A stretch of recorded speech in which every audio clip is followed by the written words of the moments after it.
the people I was staying with have a friend, a young lady, and she was at downtown at one of Malcolm X's speeches, and lo and behold, who should plop down on the seat next to her but John Coltrane? Yeah. So right away that whetted my curiosity, and I wanted to know how many times you had seen him and what you thought of him when you saw him and so forth. That was the only time. Were you impressed with him? Definitely. What did you, oh, go on. Well, that was the only time I felt I had to see the man, you know, and I was living downtown. I was in the hotel, and I saw the posters and realized that he was going to be over there. So I just said, well, I'm going over there, and see this guy because I've never seen him. I was quite impressed. That was one of his last speeches, wasn't it? I mean, it was Well, toward the end of his... it was towards the end of his career. So, some musicians have said that there's a relationship between some of Malcolm's ideas and the music, especially the new music. Do you think there's anything in that? well, I think that music, being an expression of the human heart or of the human of the being itself, does express just what is happening. So then if... I feel that it expresses the whole thing, the whole of a human experience at any particular time that is being expressed. What do you think about the phrase, the new black music, as a description of some of the newer styles in jazz? Well, I don't know. Phrases, I don't know. They don't mean much to me, you know. In a sense, because usually I don't make the phrases, so That's right. I mean, I don't react so much to them. I mean, it makes no difference to me one way or another what it's called. If you did make the phrases, could you think of one? I don't know what the hell. I don't think I have a phrase. I don't have that. I don't think there's a phrase for it. You see? Well, the people that I could make. The people who use that phrase argue that jazz is particularly closely related to the black community, and it's an expression of what's happening there. That's why I asked you about your reaction. Well, I think it's up to the individual. You can call it what you may for any reason you may. Myself, I recognize the artist, and I recognize an individual. I see his contribution, and when I know a man's sound, well, to me, that's him. You know, that's this man, and that's what I recognize. I mean, I don't like labels. I don't bother with.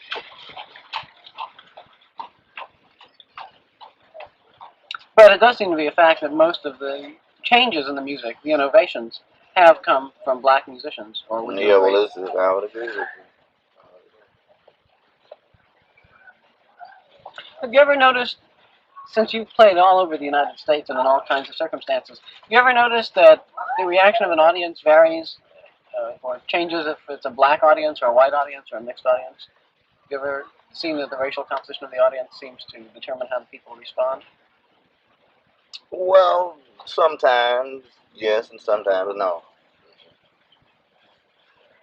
Any examples? Well, no. I mean, sometimes it might appear to be one. You might say, well, it's hard to say, man. You know, sometimes people like it or don't like it, no matter what color it is. You don't have any preferences yourself about what kind of an audience you play for? Well, to me, it doesn't matter. What kind of? I only hope that whoever's out there listening, I hope they're enjoying it. That's if they're not enjoying it, I'd rather not be there. If people do enjoy the music, how would you like them to demonstrate this?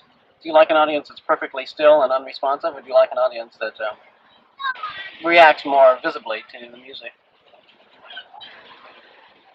Well, I guess I like an audience that does show its what they feel or respond. I remember sometimes when you played the jazz workshop in San Francisco, you really got that kind of an audience that you didn't get when you played Shelley's Manhole in Los Angeles. And it seemed to me that had some effect on the music that yeah, because it seems to me that the audience, the audience, in listening, there is an act of participation going on there, and when you know that somebody is maybe moved the same way that you are to such degree or approaching the degree, it's just like having another member in the group. Is that what happened? strength. It's like, Is that what happened at the Ascension date? People who were there, did they get that involved, for example? I don't know. I was so doggone busy. Yeah. I mean, I was worried to death. That was mine. That's the way I felt. I couldn't really enjoy the date as if it hadn't have been a date. If it hadn't been a date, then I would have really enjoyed it. But the date, I'm trying to get the time, everything set, and I was just too busy myself. But I don't know. I hope they felt something. I hope they felt this. To hear the record, I mean, I enjoyed all of the individual contributions. It's a beautiful record. That's probably the one record I've had to listen to the most number of times to get everything that's happening. We got another take out on it now. That's what Bob Thiel told me. He said he'd mail me the other one. What do you think then about playing concerts? Does that seem to inhibit the interaction between yourself, your group, and the audience?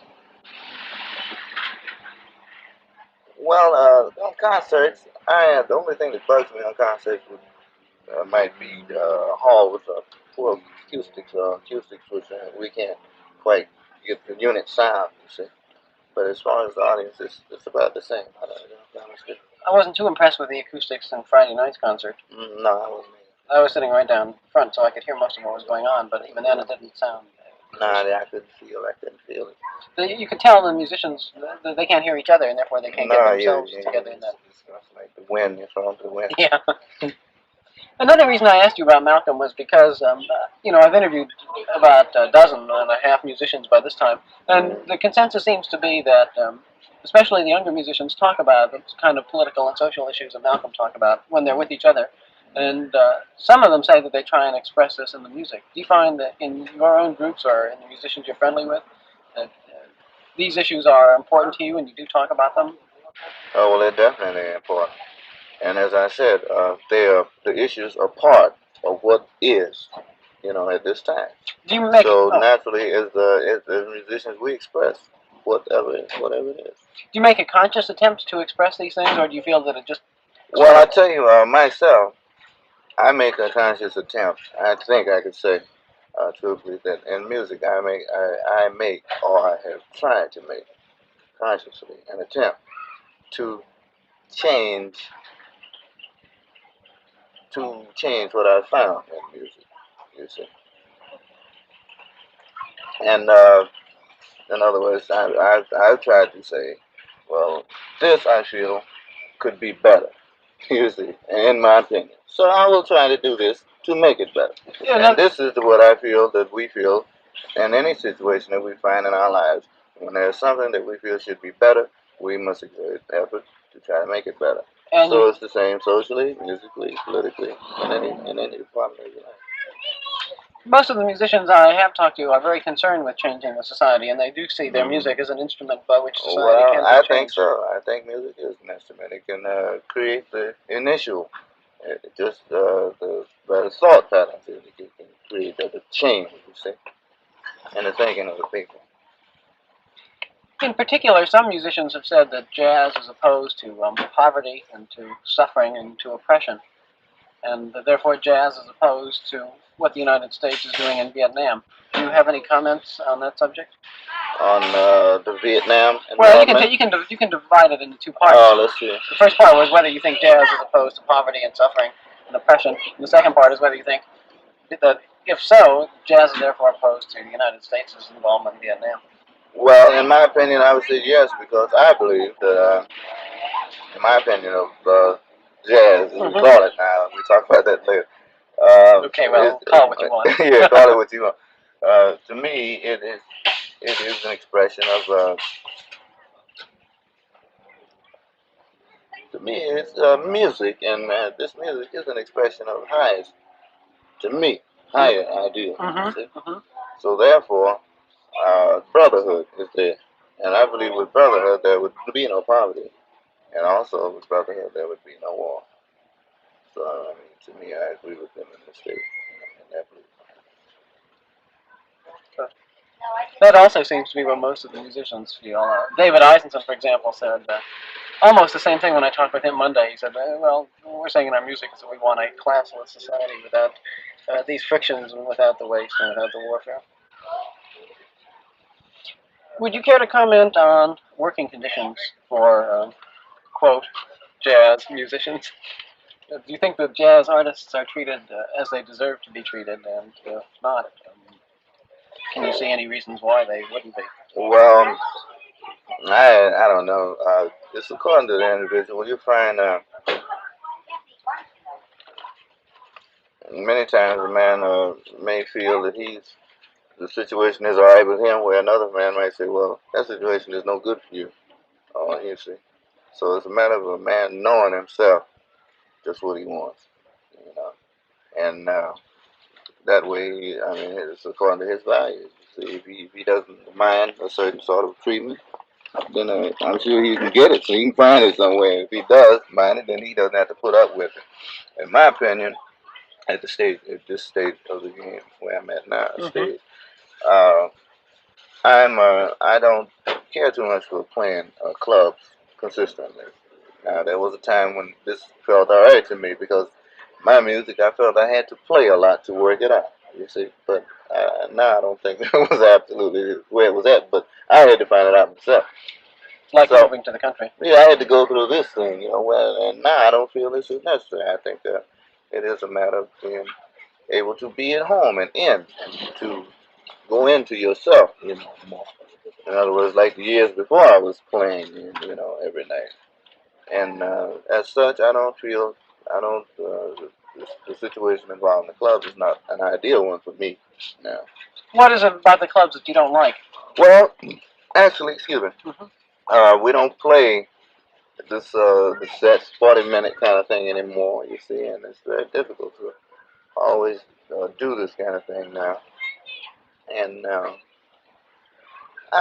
the music changing as it is, a lot of times when it doesn't make sense, man, to have somebody drop a glass or somebody asks for some money right in the middle of Jimmy Garrison's solo. You Yeah, know what I mean? I know There's too exactly. much happening in there, you see, and these kind of things that are calling for some other kind of presentation, I think. In other words, these really are artists who are playing, yet they're not really being treated like artists. They're being treated like part of the cash register. Well, They're just there to bring up the money. yeah, I think the music is rising, in my estimation. It's rising into something else, and so it'll have to find this kind of place to be played. Why do you think conditions have been so bad for producing art by musicians? What do you think causes these poor conditions that you've spoken of? Well, I don't know. I don't really know how it came about. You see, because I do know there was one time when musician played more dances, and I used to play theaters. I remember this, and well, this took away one element, but still it was hard work these guys had to do. Because I remember some of those one nighters were pretty difficult, But it just seems that the music has just been directed by businessmen, I would suppose, who know how to arrange the making of a dollar and so forth. And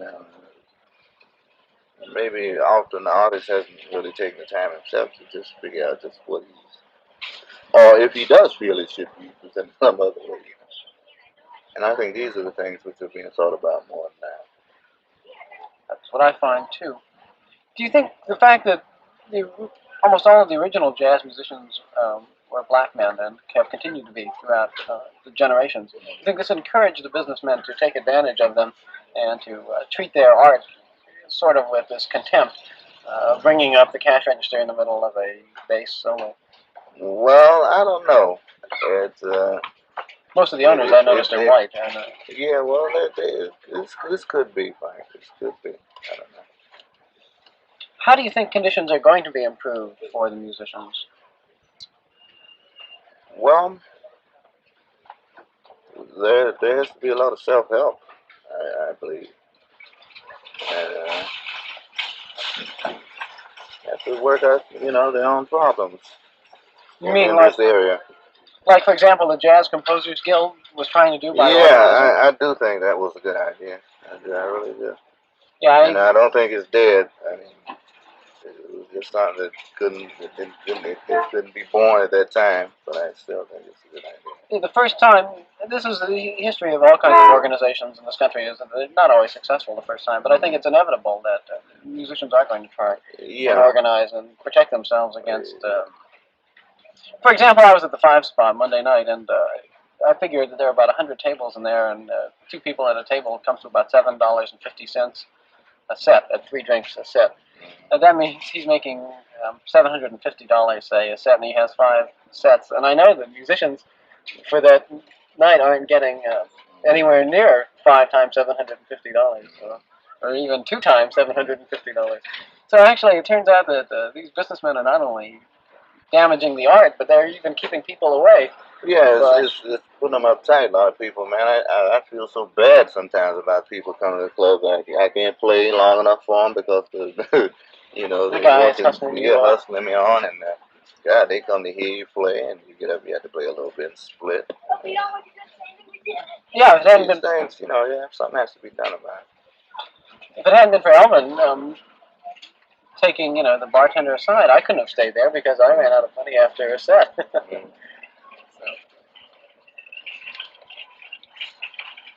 Do the musicians who play in these newer styles look to Africa and Asia for some of their musical inspiration? I think so. I think they look all over. Do they look some places more than and others? Inside. Yeah, and inside. I heard you, for example, talking about making a trip to Africa to gather musical sources. Was that the? Well, I intend to make a trip to Africa together, whatever I can find, particularly the musical sources. Do you think that musicians are more interested in Africa and Asia than in Europe, as far as their music goes? Well, just in general. The musicians have been exposed to Europe, you see. So it is the other parts that they haven't been exposed to, which I think they're trying to. At least I speak for myself. Mm-hmm. I'm trying to have a rounded, usually, education. Is that the significance of those rhythmic instruments that you've incorporated into your group to give it a sort of Middle Eastern or African effect? Well, if so, maybe so, but it's just something I feel. Why do you think that the interest in Africa and Asia is growing at this particular time? Well, it's just time for this to come about. That's all. It's just a thing of this time. Bill Dixon suggested it might have something to do with the fact that many African nations became independent in the 1950s and changed the way the Negroes in this country looked at themselves. Made them more aware of the African heritage and made them more interested in going back and looking for it. Do you think there's anything to that line of thought? Yeah, that's part of it. Another question along the same lines is, it seems that group improvisation is growing in importance. For example, what you did with Pharaoh when you were both playing simultaneously, and also, of course, Ascension. Do you think that this is a new trend now, or not a new trend, but do you think that this is growing in importance now, this playing together? Maybe. I don't know. It seems to be happening. I don't know how long it's going to stay, but at this time, it does seem to be. Why do you think that's taking place now? I don't know why. I don't know why. It just is. That's all I can tell. But it is there. I mean, I'm not making something up when I No, I feel it. It's there, but I don't know why. And another question about the new music. I've noticed that a lot of the new groups are pianoless, or even in your case where you have a piano, sometimes you'll have the piano layout during a solo or parts of a solo. Why is this coming about at this particular time? Why the desire to de-emphasize the piano, or rather not to de-emphasize it, but to give it another kind of position in the group, another kind of role? Oh, I don't know, because see, I still use the piano, and I have reached the point where I feel that I don't need this song, and I might assume that I don't know. Maybe it's because when you're not playing on a given progressions, you don't really need anybody there to state these things. And if it would get in your way to have somebody going in another direction, you trying to go in this, then it'd be better for you not to have a piano. It seems that some of the direction that the horns are going in too is to get away from the 12-tone scale, to play notes that really aren't on the piano. The real, the high pitched notes, the shrieks and screams. I don't know what words you used to describe those words, but I think you know what I mean. The sounds that were considered wrong, well, still are considered wrong by some people. Now, if you play those notes that really aren't on the piano, and you have the piano there stating notes that are on the piano, do you feel that this is some kind of a clash that you'd rather avoid in the group? I suppose that's the way some men feel about it. As I say, I still use the piano, so I haven't reached this point yet where where the piano is a drag to me, to that degree. The only thing I don't we don't follow what the piano does anymore because we all move in our own direction. So. You do. I like it for a backdrop, of the sound. You do have the piano though lay out a fairly large part. Well, after a while, I always instruct the piano players that whenever they wish, they can just lay out and let it go on as it is. Because after a while, lots of times the pianists when they get tired, they say, well, you can't think of anything else to play. Stroll. When I talked to you a couple of years ago in Los Angeles, and I asked you if you ever would consider adding another horn to your group, you said probably the thing you would do is if you added anything, you would add drums. Was that did you have in mind then these kinds of things that? I don't even know, man, but I guess so.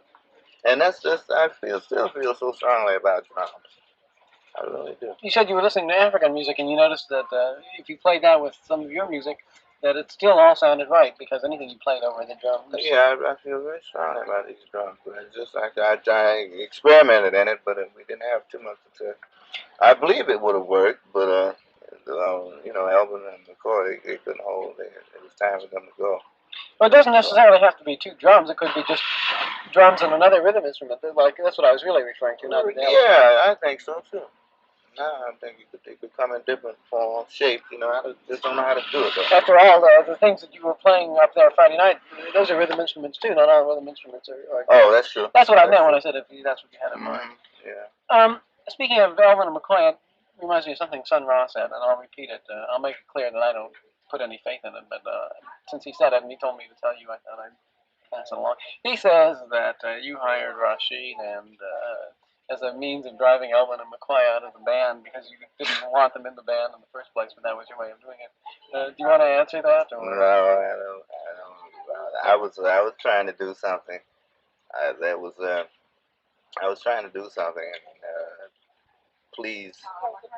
There was a thing I wanted to do in music, see, and I figured I could do two things. I could have a band that played like the way we used to play, and a band that was going in the direction that the one I have now is going.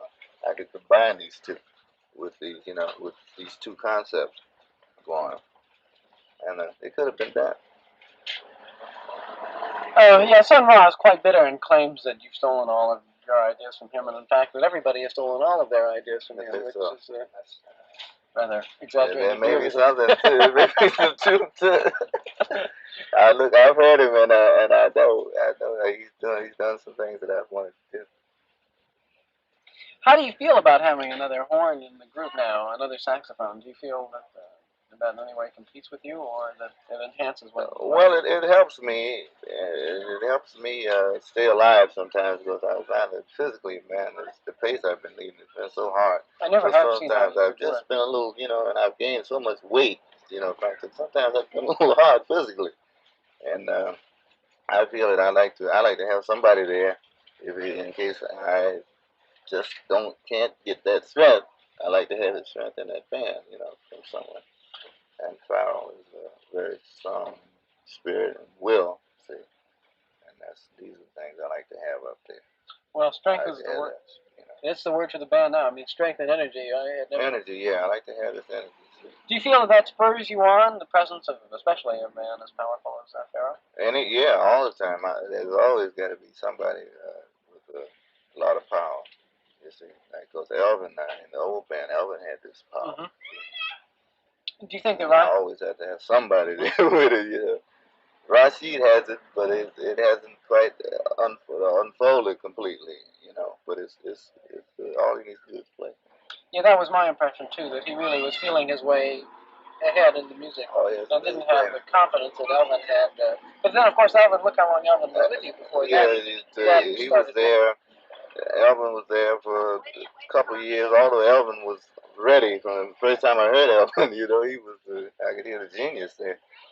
But he had to really play. You had to start playing steadily, and every night or whatever you're gonna play, you have to keep building, and it comes out. It's like it was Miles. It took me around 2.5 years, I think, for it to start developing. Like it was going to taking the shape that it was going to take. That's what's so tragic about the situation of the younger musicians now. Is they don't have that opportunity to play together. Yeah, it certainly needs to be done. It should be happening all the time. And the men would develop sooner. Don Cherry has a new record out, and I think it's a beautiful record on Blue Note. And one of the reasons I think it's so good is because this year he has a group that's worked together for a few months. Yeah. And so he knows how to put something together for all of the men that isn't just a date. Yeah.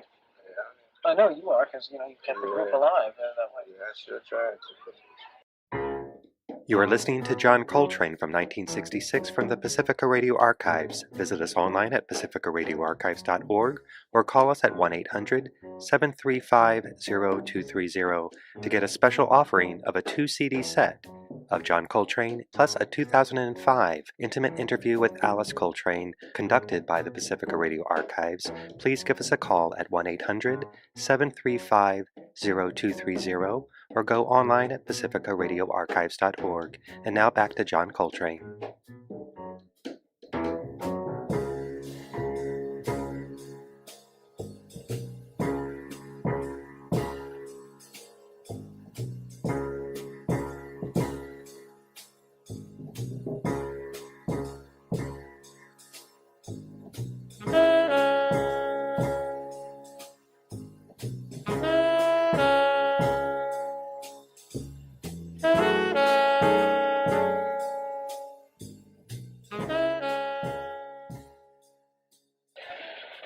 Have you listened to many of the other younger saxophonists besides Farrell? Yes, Albert Ayler first. That's very close to him. Could you see any? Oh, I'm sorry. Could you see any relationship between what you were doing and what he was doing? In other words, do you think that he had developed out of some of your ideas?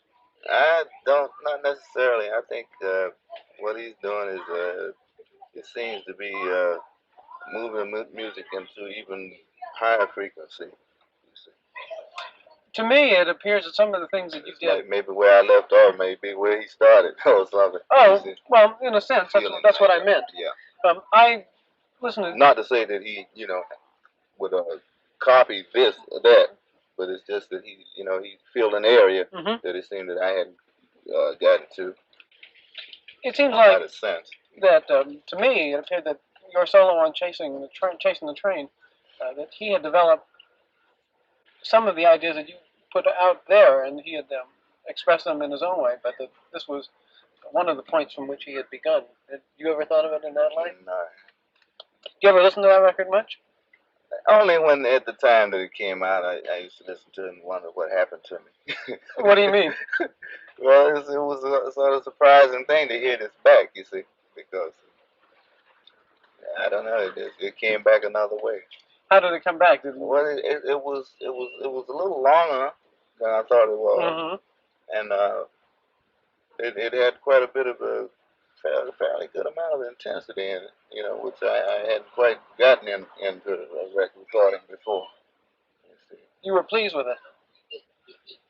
I think it's to a degree. I mean, not that I could sit there with it and love it forever. Well, I know you'd never be pleased with anything you did for longer than a week.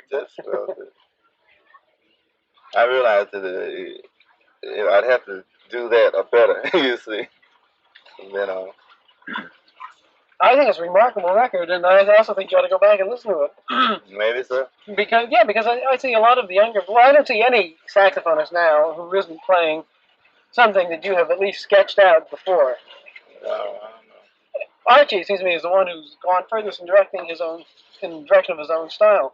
But if you listen to Archie 3 or 4 years ago with Cecil Taylor, he was playing those up and down triad things that they're really one of your trademarks. But maybe you don't want. Maybe you'd rather not think about that. So. No, because like it's a big reservoir, man, that we all dip out of. So and I like a lot of times you find that a lot of those things. I listened to John Gilmore Mm-hmm. kind of closely before I made Chasing the Train too. So some of those things on there are really direct influences of listening to this cat. You see, but and I don't know who he'd been listening to, so Right. it's Right. So growing. it is a reservoir. Yeah. It's too bad that he's never had a recording that demonstrated what he could do. I like him. Everybody talks about him, and yet I've listened to a number of Sun Ra records, which I guess is the only place you can really hear him. Yeah, and we just probably had to hear him stretch on his arm or something. Right. Because I heard him do some things which is really beautiful. After Chasing the Train came out, and then Impressions came out, you did a sort of change of pace. You remember you did the album with Duke and the ballads and the Johnny Harmon album. Whose idea were those albums? Were they yours or were they Impulses? Well, I tell you, I had some trouble at that time. I did a foolish thing. I got dissatisfied with my mouthpiece. And I had some work done on this thing. And instead of making it better, it ruined it. And it really it discouraged me, a little bit because I couldn't. There were certain aspects of playing that certain fast thing that I was reaching for that I couldn't get, pushed because I had damaged this thing. So I just had to curtail it. Until you got another. Well, actually, I never found another. But after so much of just laying around and making these kind of things, I said, "Well, what the hell?" I might as well go ahead and do the best I can. But at that moment, it was so vivid in my mind the difference in the what I was getting on the horn. It was so vivid in my mind until I couldn't do it because as soon as I do it, I'd hear it and it just discouraged me. See, but after a year or so passed, well, I'd forgotten.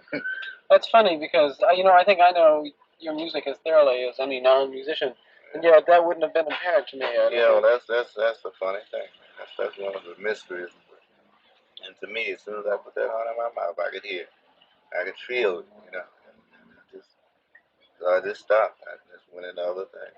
The reason I asked that was because you recall that was the time around the time you had Eric in and out of the band. Yeah. And there was a whole wave of really hostile criticism. Yeah, I'm and sure this was all of this was at the same time, so you can see how it was. I needed all the strength I could have at that time, and maybe some of these things might have caused me to feel that I said, damn, I can't get what I want out of this mouthpiece, so I work on it. Do you think then this might have undermined your self-confidence to a degree? It could have. It certainly could have. Why do you think there's been all this hostility to the new music, especially in your case? Oh man, I never could figure it out, and I couldn't even venture to answer it now. Just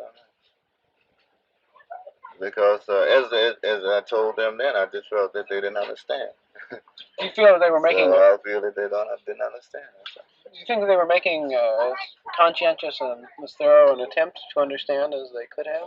At times I didn't feel they were because I did offer to them. I think in this article in Downbeat, I said if any of you men were interested in trying to understand, let's get together and let's talk about it.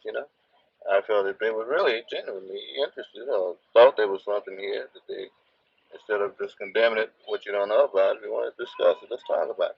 But no one ever, came forth, so I don't think they were really, they didn't want to know what I had to say about it. I think it frightened them. Bill. It might have. Bill said, we talked about this at great length, and he said, well, these guys, it's taken them years to learn how to pick out I Got Rhythm on the piano, and now the new music comes along and undermines their entire career, which is built around understanding tunes based on. Yeah, it could be. I dug it like that too. I said, well, it could be a real drag to the cat's career if he figures this is something that he won't be able to cope with and he won't be able to write about. You see, and if he can't write about it, he can't make a living at this. And then I realized that, so I quieted down. I wouldn't allow myself to become too hostile back, in return. Although there was a time I kind of froze up on the people at Downbeat. I froze because I don't know. I felt that there was something there. It wasn't. I didn't. I felt that they were letting their weakness direct their actions, which I didn't feel they should have. Of course, that makes me want to kill all those people because well, man, you know.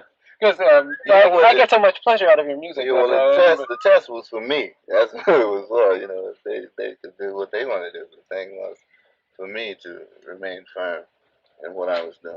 But that was a funny time, particular period in my life because I went through quite a few changes. You know, like home life, everything, man. I just went through everything I was doing. Did this. The perfect wrong time to hit you. everything I was doing, did like that. Yeah. But it was a hell of a test for me, and coming out of it, it's just like I always said, man. When you go through these crises in life, you come through them, I come out of them, you're definitely strong. Yeah, if you you know, if in you a great sense, yeah. Did the reaction of impulse to these adverse criticisms have anything to do with those records that we talked about? The ballads and the ballads and the. Well, I don't know. I think impulse was interested in having what they might call a balanced sort of thing, or a diverse sort of a catalog, you know. And I don't find nothing wrong with this myself. You see, I like. In fact, most of the songs I even write now have been written. The ones which I really consider songs are ballads. So there's something there that I mean I really love these things. Oh, they're beautiful. And I felt, no question about and these ballads that came out were definitely ones which I felt at this time, and I chose them. And, they seemed to be something that was laying around in my mind from my youth or somewhere that I just had to do. And they came at this time when the confidence in what I was doing on the horn had flagged. It seemed to be just the time to clean that up. And the Johnny Hartman, the man that I had stuck up in my mind somewhere, I just felt something about him. You know, I don't know what it was. And I liked his sound. I felt there was something there I had to hear, you know. So I looked him up and did that other one, see. And although I don't regret doing those things at all. You shouldn't. No, I don't. Because that for Johnny Hartman went with, in my opinion, went with the quartet perfectly. Those are the only 6 songs I know the words to. Just, yeah, me too. Is there 8? Is it 6 or 8? 6, yeah, 6, right? Yeah. Yeah, I don't regret doing those. No. But the only thing I do, I regret not having, kept that same attitude, which was, I'm going to do no matter what. Mm-hmm. That was the attitude in the beginning. But as I say, there was a whole lot of reasons why these things didn't happen. There was ups and downs, and I was one of the downs. One of the downs.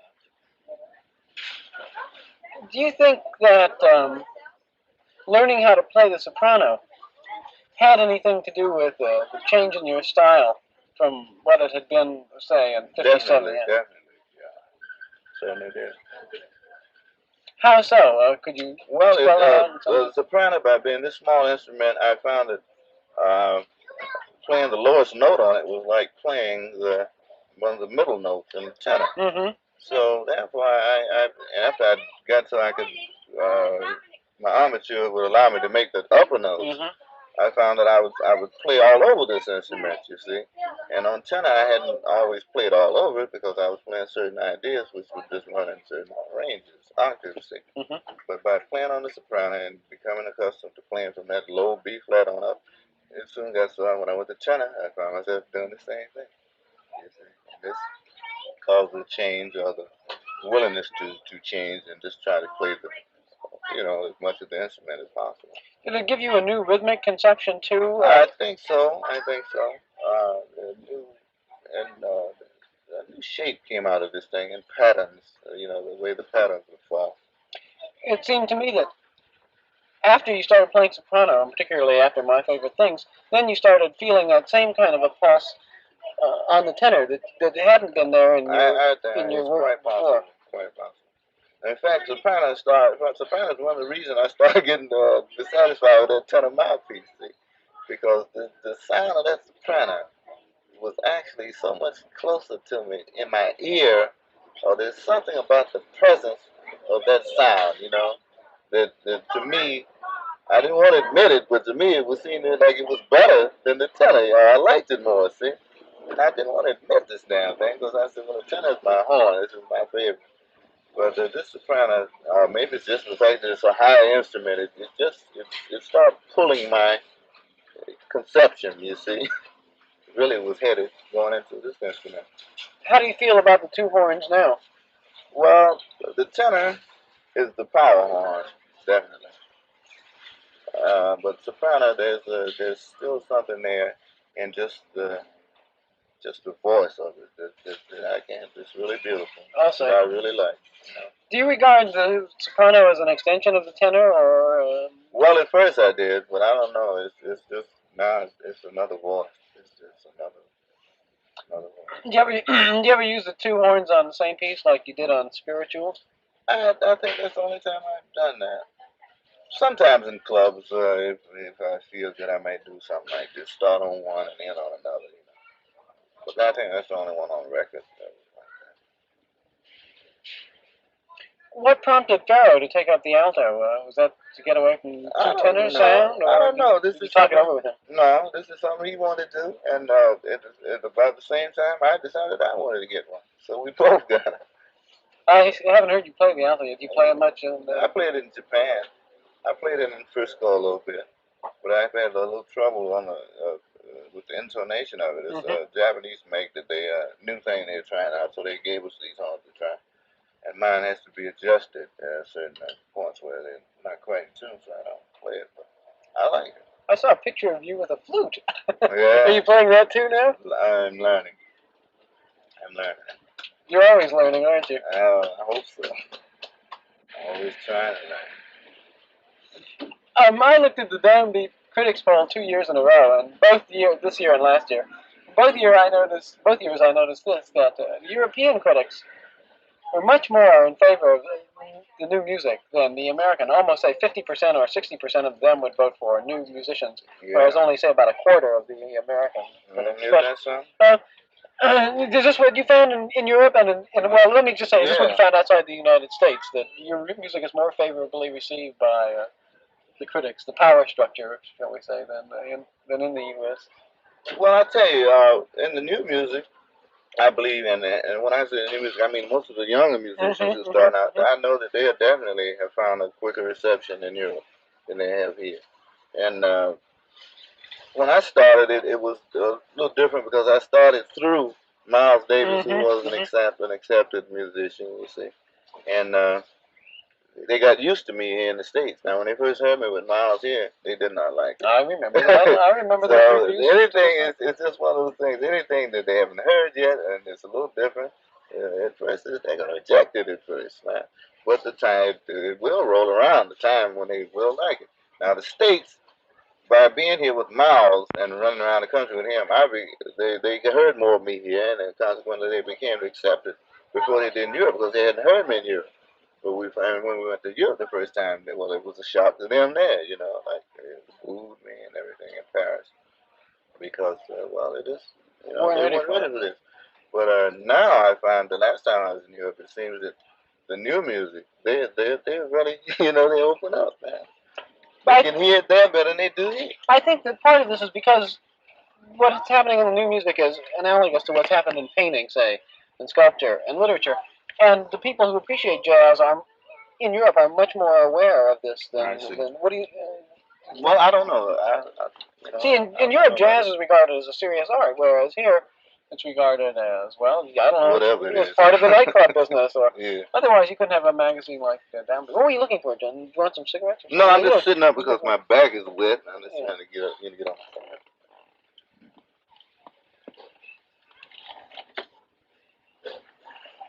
Yeah, I know Albert is going back to Europe, and I know that there are many of the younger musicians who want to get away from the States because of that thing. They just don't feel that there's any hope for them here. Do you remember third stream music? What was called third stream music? Mm-hmm. Did you ever feel much of an inner urge to play that kind of music? No. Why do you think it didn't catch on with the musicians? Is there anything about it that suggests why it was never very popular with them? Well, I don't know. Well, it was an attempt. It was an attempt to create something, I think, with more of label, you see, than through evolution. You mean it didn't evolve naturally out of the desires of the musicians? I don't think so. Well, maybe it did. I can't say that. It was an attempt to do something, which is, that's the evolution is about trying too, you know. But there's something in evolution that, man, it just happens when it's ready. You know, although you have to try also. And this just seemed, it wasn't really where it was coming from, you know. It was what was it? An attempt to blend, to wed the two musics, right? Is this what it really was? Well, I suppose that's what it was supposed to be. Yeah. You said that, talking about saxophone players, that there was a common pool that everybody dipped into. Maybe here there wasn't enough of that pool, I mean, or for people to dip into. Well, I just think it wasn't time. It hadn't. It was an attempt to do something at a time when it just wasn't time for this to happen, and therefore it wasn't lasting. But there may have been some things that came out of this that have been beneficial in promoting the profound change, which is coming. See? So nothing is really wasted, although it might appear to fail or not succeeded, you know, the way that men felt they would have decided to. But even the mistakes can be instructive if you know how to utilize them. Do you make any attempt, or do you feel you should make any attempt to educate your audience in ways that aren't musical? But it's obvious you want your audience to understand what you're doing musically, but do you feel that you want them to understand other things too, and that you have some kind of responsibility to? Sure, I try to feel this, and this is one of the things I'm concerned about now. I just don't know how to go about this. I don't want to. I want to find out just how I should do it, you know. And I think it's going to have to be very subtle. I mean, you can't ram philosophies down anybody's throat, and the music is enough, you know, and that's philosophy. But I think the best thing I can do at this time is just try to get myself in shape, you know, and know myself. If I can do that, then I'll just play, you see, and leave it at that. And I believe that will do it. You know, if I really can get to myself and really and then be just as I feel that I should be and play it, you see. And I think they'll get it because music goes a long way. It really is. It can influence. That's how I got interested in all those things I was talking about earlier. I mean, in Malcolm X and so forth. I might not have come to it, or come to it as fast if it hadn't been for the music, because that was my first introduction to something beyond my own horizons, and that made me think about the world I was living in. That's what I'm sure, man. I'm sure. I'm really sure of this thing. And as I say, um, there are things which, as far as spirituality is concerned, which are very important to me at this time. And I've got to grow through certain, you know, phases of this to other understandings and more, you know, consciousness and awareness of just what it is that I'm supposed to, you know, understand about it. And I'm sure all this will be part of the music, which is, to me, you know, I feel I want to be a force for good. And the music, too. Everywhere. You know, I want to be a force for real good. In other words, I know that there are bad forces. You know, I know that there are forces out here that bring suffering to others and misery to the world. But I want to be the opposite force. I want to be the force which is truly for good. I don't have any more of my prepared questions to ask you, or my improvised questions to ask you, because I had a lot of questions here that were just related to you. All those questions about music I don't ask the other musicians, but I've always had a very special interest in your work, so I took this up. I don't know when I'll ever get the chance to sit you down with a tape recorder. So I took this chance. Do you have anything else that you'd like to get on here? I think you just about covered it. I believe just about covered it. Would you mind, or do you have any objection if I publish this interview someplace? Well, the only thing I would like is that you might send me before you Transcript? do. Okay, Yeah, sure, send me sure. transcript. The reason I say that is because you are now a person of such significance and such influence that things coming from the mouths of other people, which could be disregarded, cannot be so easily disregarded when they come from you. That's true. And I know, since from what you said, that you're sincere in wanting to be a force for good, and I think this is one way of getting it in front of a lot of people is by doing this sort of thing. So I'll have a transcript typed up and send it to you, and you can have Yeah, it. well, that's the only thing I ask. I'll indicate where the shopping carts were rattling. Yeah. Okay, you can take me back and dump me at the train All station right. if you want. What time is it now? It's about 12 after 1. What time is it saying? About 1:30. So we timed it. I'll just leave this thing running until we get there. Yeah. Something else may come up. Don't put it there. I hope you didn't think those questions were too silly. No, man. This much better than I could ever do. Well, I can't play the music, so I have to think about it. It's an easy job to really come up with questions either. I don't think it's an easy job. I mean, you have to be thinking about something yourself. Yeah, that's the thing. If you can't play the music. Luther. Yeah. Oh yeah, how about that? They named it after the record, huh? That was a beautiful ticket. It looks nice from the outside. Yeah. Nice. Yeah, if you can't play it, and if you're going to write about it, you have, I think, an obligation to do it as conscientiously as possible. Yeah, I really do. And always when it's a question of your opinion versus the musician's opinion, to give the benefit of the doubt to the musician, because he knows the music far better than you'll ever know it. In other words, you have to be humble. But I understand. Yeah, I believe it. A lot of guys aren't humble. They get arrogant because they think they have some kind of power. Yeah, well, that's one of the causes of this arrogance. Idea of power. Mm-hmm. But then you lose your true power. That's right. Which is to be part of all, you see, and the only way you can be part of all is to understand it. To understand it, yeah. And that means you have to something you don't understand. You have to go humbly to. You don't go to school and sit down and say, I know what you're getting ready to teach me. You sit there and you learn. You open your mind. You absorb. You got to be quiet. You have to be still to do this.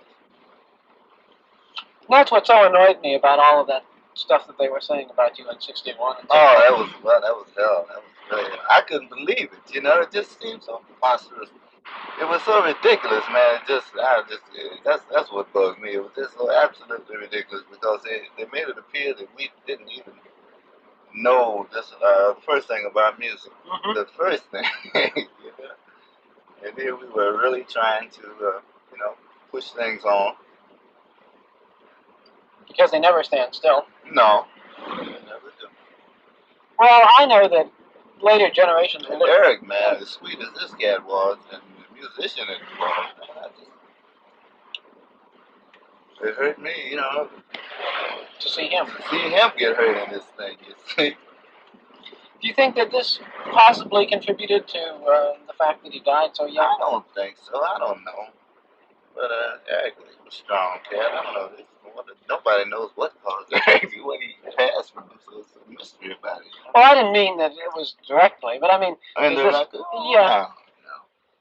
The whole scene, man. He couldn't work. That's what I meant, really. Yeah. I don't know just how. He always seemed to be a very cheerful young man, so I don't think that would push him, that way. I don't think so, because he had an outlook on life that was very, very good, optimistic, and he had this sort of a thing of friendliness, to everyone.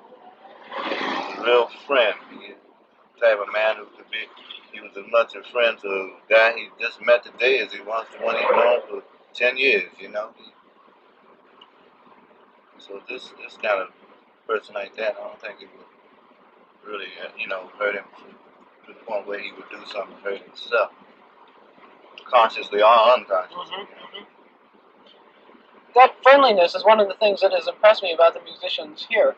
I really didn't expect to be greeted with open arms because I am an outsider after all.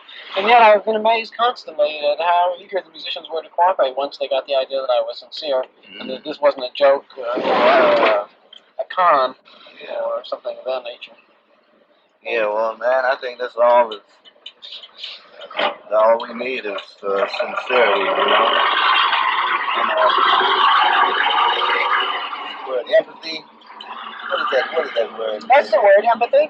Means identification with other people. Becoming what we really are. yes, Right. and being considerate of other people and not trying to damage them with treating them, in other words, with the same care that we would want to be treated ourselves. True.